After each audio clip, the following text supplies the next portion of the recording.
স্বপনদার এই কথাটা আমার মানতে বিন্দুমাত্র অসুবিধে নেই যে তোলাবাজির সংস্কৃতি আমাদের এই রাজ্যে জাঁকিয়ে বসেছিল তৃণমূলের গত 15 বছর। প্রায় সমার্থক হয়ে গেছিল দুটো শব্দ, তয় তৃণমূল আর তয় তোলাবাজি।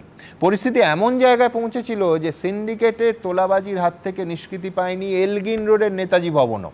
আমার এখনও মনে আছে এই অনুষ্ঠান শুরু করার 25 মিনিট আগে সেই খবরটা এসেছিল। জুলাই মাস, 90 নম্বর শরৎ বোস রোডের সেই খারাপ অর্থে কিংবদন্তি হয়ে যাওয়া তোলাবাজির সেই আস্ফালন। যান, সুভাষ দাকে একটু ডেকে দিন। সেদিনের যে অনুষ্ঠানে নির্ধারিত বিষয় ছিল পুরোটাকে বাতিল করে এই বিষয় নিয়ে আমরা আলোচনা করেছিলাম। কৃষ্ণাদি মানে কৃষ্ণা বসু যোগ দিয়েছিলেন সেই অনুষ্ঠানে। কি বলেছিলাম সেদিন, সুগতদা কি বলেছিলেন দেখে নেব। একটা প্রশ্ন তুলবো, ওই সলিলবাবু যেটা বলছিলেন যে সুভাষদাকে ডেকে দিন। এই দুঃসাহস কার্যত একটা ভায়োলেন্ট ফোর্সের চেহারা নিয়েছে যে তোলাবাজি আমাদের এই শহরে, প্রত্যন্ত গ্রামে নয়, একেবারে খাস কলকাতায় যদি নেতাজি সুভাষচন্দ্র বসুর পরিবারকে এর মুখোমুখি হতে হয়, কোথায় গিয়ে দাঁড়াবে সাধারণ মানুষ? বেশ কয়েকজন এই আমি যেখানে দাঁড়িয়ে আছি সেখানে ঢুকে এসে এই জিজ্ঞেস করছিল কে কন্ট্রাক্টর নেই, মিস্ত্রিরা একটু কাজ করছিল, ওই সিমেন্ট বালি তাদের কাছ থেকে নিতে হবে, এই ধরনের কথাবার্তা আর কি। Naturally aggressive. আমি যখন ফোনে কথা বলছি আমার মার সঙ্গেও খুব উদ্ধতভাবে কথাবার্তা বলেছিল, এইটুকুই। ওই বলেছি যে I am concerned about the safety of my mother. It was an attempted extortion. কোনো সন্দেহ নেই যে তৃণমূল আমলে তোলাবাজি একেবারে প্রাতিষ্ঠানিক চেহারা নিয়েছিল। গতকালও মালদায় যে টাকা স্তূপ আপনারা দেখেছেন এবিপি আনন্দে, শোনা যাচ্ছে তারও নাকি তৃণমূল কানেকশন আছে। কিন্তু আমার কথা হলো, জামানা পাল্টালেও কাঁড়ি কাঁড়ি টাকা স্তূপের ছবিটা তো পাল্টালো না। ধরুন উত্তর 24 পরগনার বাদুড়িয়ায় দেখা যাচ্ছে বিজেপি নেতাদের সামনে রাখা ওই কাঁড়ি কাঁড়ি 500 টাকার নোটের বান্ডিল। বেহালায়, যেটা স্বপনদাকে বলছিলাম, বিজেপির মণ্ডল সভাপতি হুবহু নাকি তৃণমূলের কায়দাতেই লক্ষ লক্ষ টাকা চাইছেন প্রমোটারের কাছ থেকে। এবং স্বপনদাকে জানিয়ে রাখি, পুলিশে অভিযোগ হয়েছে হাওড়া সদরের বিজেপি সম্পাদকের বিরুদ্ধে লক্ষ লক্ষ টাকা তোলাবাজির অভিযোগে, আবার বলছি, পুলিশে গেছেন একজন ব্যবসায়ী। অর্থাৎ বটম লাইন একটাই, এই রাজা আসে ওই রাজা যায়, জামা কাপড়ের রং বদলায়, দিন বদলায় না।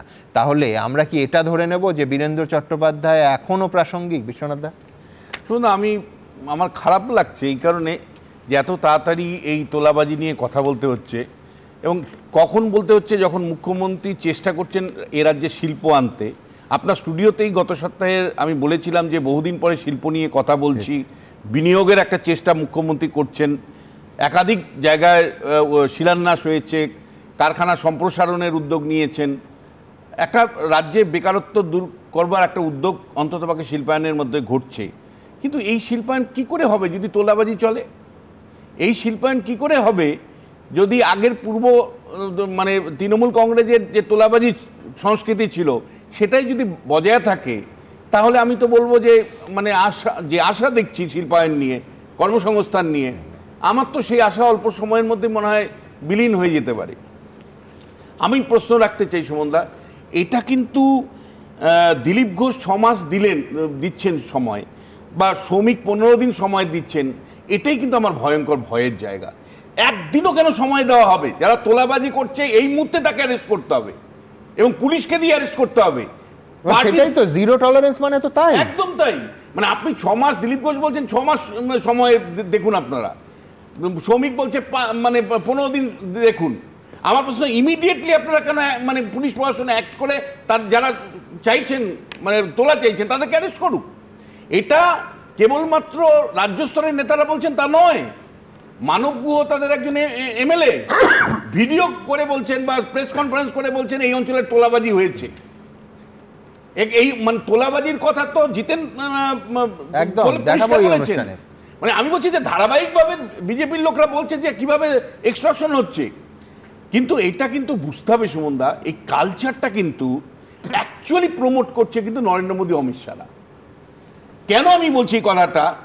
দেশের স্বার্থের নাম করে তৃণমূল কংগ্রেসের যারা অভিযুক্ত, তৃণমূল কংগ্রেসের সাথে যারা যুক্ত ছিলেন, যাদেরকে বিজেপি একসময় বলছিলেন যে এরা দুর্নীতিগ্রস্ত, সেই সমস্ত একটা বড় অংশকে দেশের স্বার্থের নাম করে নরেন্দ্র মোদীরা এনসিপিআই দলে নিচ্ছে। আর এরাজ্যে আবার কন্ট্রোল বিরোধী ঋতব্রতর নেতৃত্বে হচ্ছে, যেখানে একের পর এক এমএলএ এর বিরুদ্ধে অভিযোগ আছে, স্বয়ং মুখ্যমন্ত্রী অভিযোগ করে কোনো ব্যবস্থা প্রকাশ্যে অভিযোগ করে ব্যবস্থা নিতে পারেননি।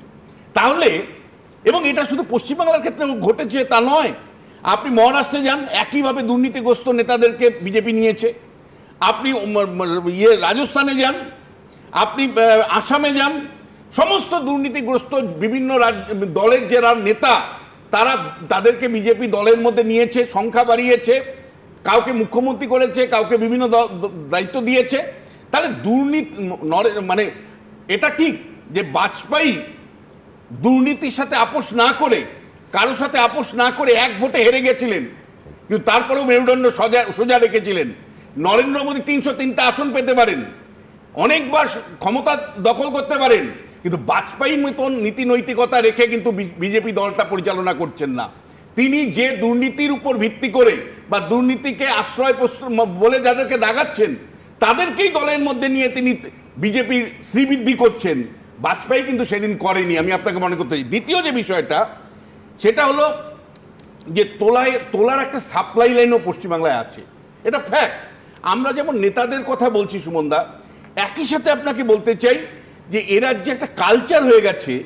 আমাকে উত্তর কলকাতার এক বিজেপি এমএলএ, আমি নামটা নিচ্ছি না, তিনি আমাকে বললেন যে বিশ্বনাথ দা, আপনারা তো টেলিভিশনে কেবলমাত্র নেতাদের টাকা নিতে দেখেন, কিন্তু মানে প্রমোটার থেকে শুরু করে বিভিন্ন ব্যবসায়ীরা আমার বাড়িতে এসে টাকা নিয়ে এসছে।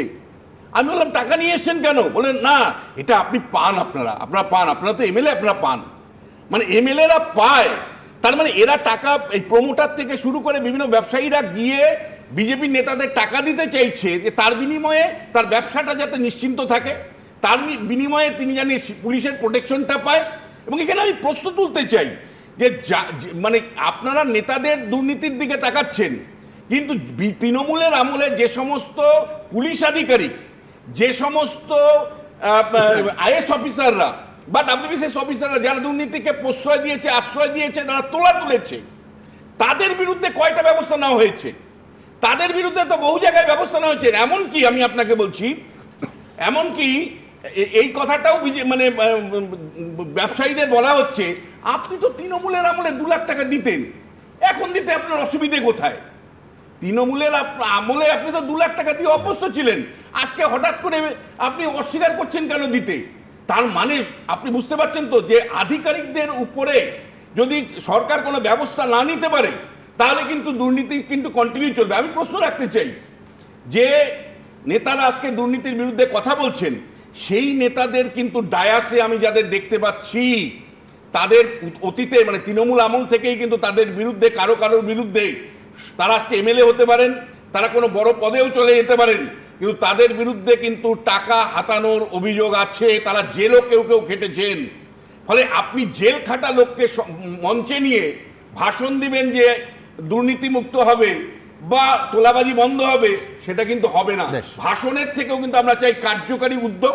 এবং সরকারকে কিন্তু আমি বলছি সুমনদা, আমি অনুরোধ করব যে একটা সম্ভাবনা, শিল্পের সম্ভাবনা যেই সরকার তৈরি করতে পেরেছে, সেই সরকারের উচিত দুর্নীতি দমনের জন্য যে প্রাতিষ্ঠানিক উদ্যোগগুলো, বারবার যেটা আপনার স্টুডিওতে আমি 2-3টে জায়গায় বলি, একটা হলো মানে লোকায়ুক্ত প্রতিষ্ঠানটাকে ডিসেন্ট্রালাইজ করে একেবারে লোকাল লেভেলে নিয়ে আসা, 2 হলো যে সার্ভিলেন্সের যে জায়গাগুলো আছে একদম পরিষ্কার করে, যে বিভিন্ন কমিটি কমিশনগুলো যেগুলো যারা এই দুর্নীতি দমনের জন্য কাজ করে, তাদেরকে শক্তিশালী করা, আর ট্রান্সপারেন্ট ওয়েতে যাতে কাজ হয়।